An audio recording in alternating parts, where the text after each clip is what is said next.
Abis beli saham nyangkut, harus gimana? Ini real story, nyangkut hampir setengah miliar di satu saham. Mungkin selama ini lu lihat influencer A sampai Z punya private jet, yacht, nunjukin luxury lifestyle everyday, tiap hari ngomongin profit cuan di saham dengan begitu mudahnya. Dan apakah investasi saham semudah itu? Dan pernahkah lu bertanya, kalau semua orang masuk ke pasar saham, untung semua, terus siapa yang harus rugi dan nyangkut? Mulai mikir kan? Oke, sebelumnya buat lo yang baru mampir ke YouTube channel gua, perkenalkan gua Ray, seorang practical value investor. Sejauh ini udah pernah nulis 3 private ebook. Yang pertama, Stop Bingung Start Invest Saham Yuk. Yang kedua, Entering Next Level Secret of Value Investing. Dan yang ketiga, 3 step mencapai 1 miliar pertama lo. Gua akan bahas 3 poin penting dari pelajaran nyangkut hampir setengah miliar di satu saham ini. Ini merupakan 6 tahun yang lalu ketika gua baru mulai investasi saham. Biar kelar lu nonton video ini, lu bisa cross check nih saham nyangkut yang sedang lu pegang dan tahu lu mesti ngapain. Poin pertama, jangan pernah beli saham modal nekat. Maksudnya gimana nih, Ri? Tim mungkin boleh kasih screenshotan pembelian saham gua 6 tahun yang lalu di sini gitu ya. Mungkin di sini ada minus 15%-an, terus value-nya 70 jutaan loss-nya, terus kalau ditambahin ya exactly-nya sekitar 450 juta, ya hampir setengah miliar. Nah, gue beli saham ini pertama kali itu hanya modal masuk ikut grup berbayar. Gue masih ingat waktu itu 500.000 per bulan dan gue langsung bayar setahun sebesar 6 juta. Dan gue cuman modal percaya aja nih dengan orang yang gue anggap expert nih ya, katakanlah namanya Mr. X ya. Nah, abis beli saham tersebut di harga 90 perak, teman-teman tahu bahwa ya gue dapat untung sekitar 2-3 jutaan. Habis itu gue inget banget saham ini akhirnya turun dan turun terus ya. Hanya karena modal percaya sama Mr. X ini, katakan dia bilang bahwa oh saham ini masih prospeknya masih bagus nih, di 1 tahun ke depan mungkin bisa ke harga 200 perak per lembar saham. Jadi gue pikir wah kan gue beli di harga 90 perak tadi. Jadi ketika sahamnya turun terus gue beli lagi lebih banyak alias average down. Dan akhirnya saham ini teman-teman tahu mati di gocap alias 50 perak dalam waktu yang lama banget dan nggak bisa gue jual-jual sahamnya. Jadi poin pertama yang mau gue bagikan ke teman-teman adalah jangan pernah beli saham modal nekat alias nggak punya pengetahuan atau mindset dan skill setnya sama sekali. Poin kedua, jangan pernah beli saham yang mayoritas kepemilikannya dipegang oleh publik.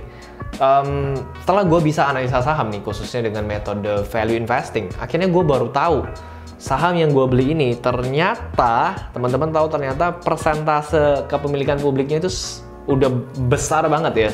Ini bisa tunjukin di layar, sebesar 71%.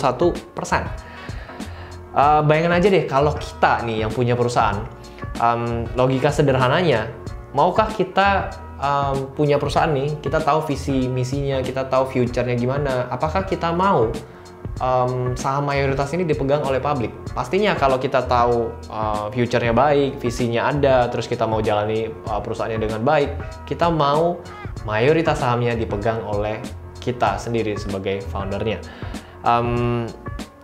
Anyway nih, sebelum masuk poin ketiga, mungkin selama ini lu udah ikutin gue cukup lama di Instagram, lu udah lihat study case demi study case ya, lu bisa lihat di sini ada di highlight, ada di feed post ya.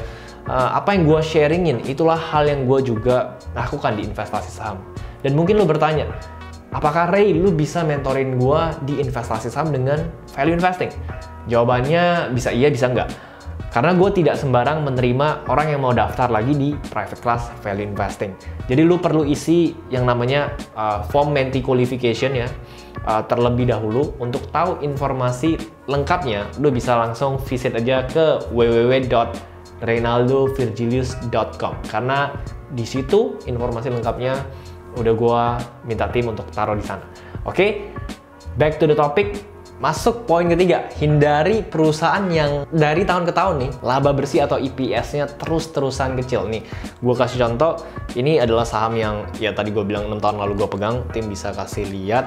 Gue tidak mention kode sahamnya ya, karena tidak bermaksud untuk menjatuhkannya. Cuman kalian bisa lihat nih, EPS-nya tahun 2019 itu cuman 2 perak, 2020 1 perak, 2021 1 perak, dan di 2022 ini estimasi EPS-nya di akhir tahun kemungkinan minus 8 perak. Jadi setelah gue bisa analisa saham, sekali lagi gue sadar ternyata kinerja perusahaan ini ya emang jelek aja. Hari ini kalau gue punya duit, ya punya modal dan punya skill investasi, gue nggak akan beli saham model begini. So, apa kesimpulannya, Ri? Yang pertama, gue kasih quick recapnya nih ya. Yang pertama, jangan pernah beli saham modal nekat. Ya. Yang kedua, jangan pernah beli saham yang mayoritas kepemilikannya dimiliki oleh publik. Dan yang ketiga, hindari perusahaan yang dari tahun ke tahun laba bersih atau EPS-nya terus-terusan kecil. Dan terakhir nih, ini beneran yang terakhir yang terpenting banget buat teman-teman yang sedang nyangkut ya. Kalau setelah lu bisa analisa saham dan emang saham yang sedang lu pegang itu lu salah beli alias memang jelek yang tadi seperti gue udah jelasin kriteria-kriterianya, maka jangan pernah ragu untuk cut loss alias jual rugi sekarang juga. Gak usah ngabisin waktu untuk nungguin kapan ya saham ini bakal naik lagi ke harga semula. Karena lebih baik lu ambil hikmah dan pelajarannya. Ya, lebih baik lu cut loss sekarang daripada dia nyungsep lebih dalam lagi dan bisa jadi duit lu raib lebih banyak lagi. Nah, kalau lu sendiri nih biasanya kalau saham nyangkut, apa yang bakal lu lakuin?